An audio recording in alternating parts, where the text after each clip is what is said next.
Today is day 7 of the Robert Tellis trial, and it ended earlier than expected. The defense didn't have its witnesses ready for later this afternoon. And as we told you, the state has already rested their case. Tellis is accused of murdering Review Journal investigative reporter Jeff Gehrman back in September of 2022. And Fox 5's Victoria Saha has been monitoring everything that's happened in the courtroom so far. She joins us with the update. Victoria?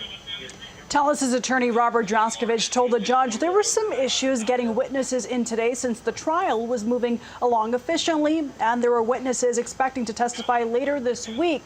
But on the stand today was Dr. Mark Chambers. He's a clinical and forensic psychologist who interviewed Tellis twice, most recently last Saturday. He testified about Tellis harming himself the day officers barricaded his house to arrest him. Is an attempted suicide a reliable indicator of a guilty conscience? Not necessarily, no. Do you think there's a correlation of suicidality when people, like in high positions in society, have what's called like a fall from grace? Do you know what I mean? Being publicly embarrassed? Yes, I think that that's probably a factor, because when I talk about the stress of being accused of a crime, whether or not you did it, there are a lot of factors that play into that. There's family, there's friends, there's finances, there's your employment. And we told you Tellis' attorney Robert Draskovich said we should expect Tellis to testify tomorrow. Draskovich confirmed to our reporter Cody Lee that is still the plan.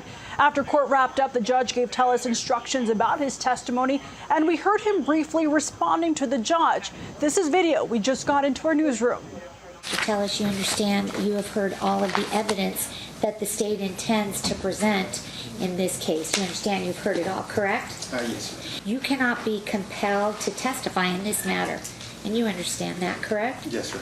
And you understand that you may give up that right and take the stand and testify, and if you do, I just want to advise you that you will be subject to cross-examination by the Deputy District Attorney, and that anything that you may say, be it on direct or cross-examination, will be the subject of fair comment when the Deputy District Attorney speaks to the jury panel in their final argument. And you understand that, correct? Yes, sir.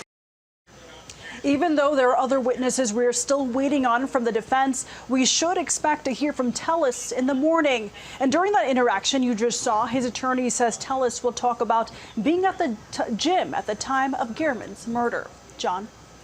Victoria, thank you. And Fox 5 is following all the developments in the courtroom. We'll continue to bring you the latest from court, and you can catch live streams from the courtroom on fox5vegas.com and on our free Fox 5 Vegas news app.